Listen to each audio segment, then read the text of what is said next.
ప్రకృతి పగబట్టింది అనుకుంటాం ఒక రోజు, ఇంకో రోజు ప్రకృతిని పగబట్టింది అనుకుంటాం, ఒక రోజు ప్రకృతి పగబట్టింది అనుకుంటాం, ఇంకో రోజు ప్రకృతి పగబట్టింది అనుకుంటాం. ఏకంగా లక్షల దట్టం అయిపోయినాయి. దాని వెనుక ఎవరేస్తాం ఉంది, వాడే దట్టం చేపిస్తారు. మళ్ళీ తెల్లారొచ్చి మన కులంతో కలిసి మళ్ళా పరామర్శించారు వాడు నాయకుడు. అటువంటి దాని మీద మనం పోలీస్ శాఖ కూడా, అబ్కార్ శాఖ కూడా, రాష్ట్ర ప్రభుత్వానికి కూడా ఒక వినతి చేస్తున్నాం. మన గౌరవంగా మన మీద చేయబడ్డ, మన చెట్టు మీద చేయబడ్డ, మన మీద చేయబడ్డంటే ఆ ఈత చెత్త మనని దగ్ధం చేసిన వాళ్ళ మీద కూడా ఇప్పటికి ఒక కేసు లేదు.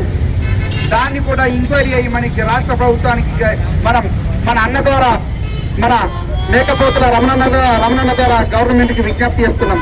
ఎన్ని చెట్లు కాలిపోయినాయి, లక్షల చెట్లు కాలిపోయినాయి. ఆయన కాలబెట్టించిండు, మళ్ళీ మన పక్కకొచ్చి మనం పరామర్శిస్తాడు. అటువంటి దొంగలు ఉన్నారు. మరి ఎట్లా? అందుకోసమే మన హక్కుల కోసం అన్న సంఘం కట్టుకొని ఈరోజు ముందుకు వచ్చిండు.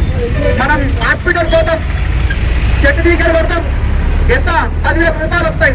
10,000 రూపాయలు వస్తాయి వాళ్ళకి, డాక్టర్కే 3,000, ఆకుకూరలకు 2,000, బతిరాలు 1,000, విండోకి 2,000. ఈ విధంగా మన హక్కుల మీద కళ్ళరాస్తారు. ఈ హక్కుల కోసమే మనం ఈ రోజు మన తెలంగాణ రాష్ట్ర గీతా కార్మిక చైతన్య యాత్ర ద్వారా మన మేకపోతుల రమణన్న గారు ఈ రోజు మన కోసం వచ్చిండు.